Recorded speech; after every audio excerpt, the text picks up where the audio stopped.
ज्यादा है। सबसे ज्यादा केसेस वहां पर हुआ है, 370 केस वहां पे दर्ज किया गया है। उसके बाद ग्वालपाड़ा है, साउथ सालमारा है, ये सारे जगहों पर जो स्थिति है वो काफी खराब है।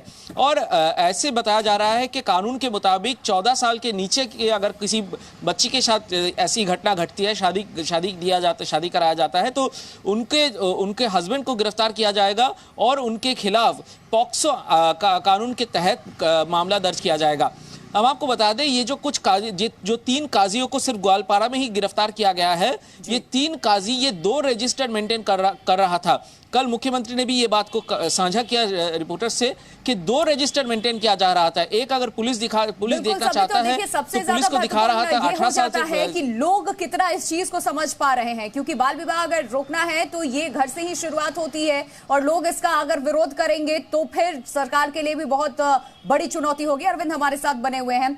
अरविंद, इस पूरे मामले को लेकर आपके पास क्या अपडेट है? देखिए, अगर इस पूरे मसले को लेकर के देखें तो कानूनी जटिलता ये है कि 14 साल से कम उम्र की लड़की की अगर शादी होगी तो सरकार का ये कहना है, असम सरकार का, कि वो पोक्सो एक्ट के तहत, और 14 से 18 साल तक की अगर शादी होती है तो बाल विवाह निषेध अधिनियम के तहत कार्रवाई की जाएगी। और बाल विवाह निषेध अधिनियम ये कहता है कि 18 साल से कम की उम्र की लड़की या 21 साल से कम उम्र के लड़के की शादी कानूनी तौर पर वैध नहीं है।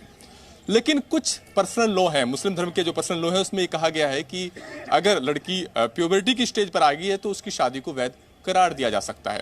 और इन्हीं पर्सनल लॉ के आधार पर कुछ हाईकोर्ट के फैसले हैं जिसमें शादी को वैध करार दिया गया। जैसे पंजाब हरियाणा हाईकोर्ट का ही कुछ दिनों पुराना एक फैसला था और उस फैसले को सुप्रीम कोर्ट में चुनौती भी दी गई।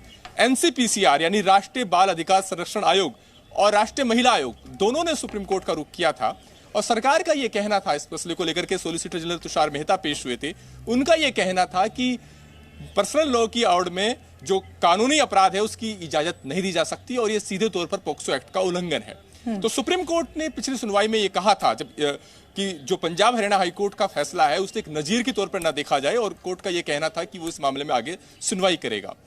तो ये बात कानून के मुताबिक ये बात तो सही है कि 18 साल से कम उम्र की लड़की की शादी अपराध है, लेकिन इस मामले में जिन लोगों पर गिरफ्तारी हुई है, खासतौर से जो मुस्लिम समुदाय की जो लड़कियां हैं, उनके पर्सनल लॉ के मुताबिक 15 साल या प्यूबर्टी की स्टेज पर आकर के लड़कियां की शादी वैध है और उसी आधार पर कुछ हाईकोर्ट के फैसले भी हैं। तो एनसीपीसीआर नाबालिग लड़की से शादी करना न केवल कानून के खिलाफ है बल्कि ये लड़की के मौलिक अधिकारों का भी उल्लंघन करता है।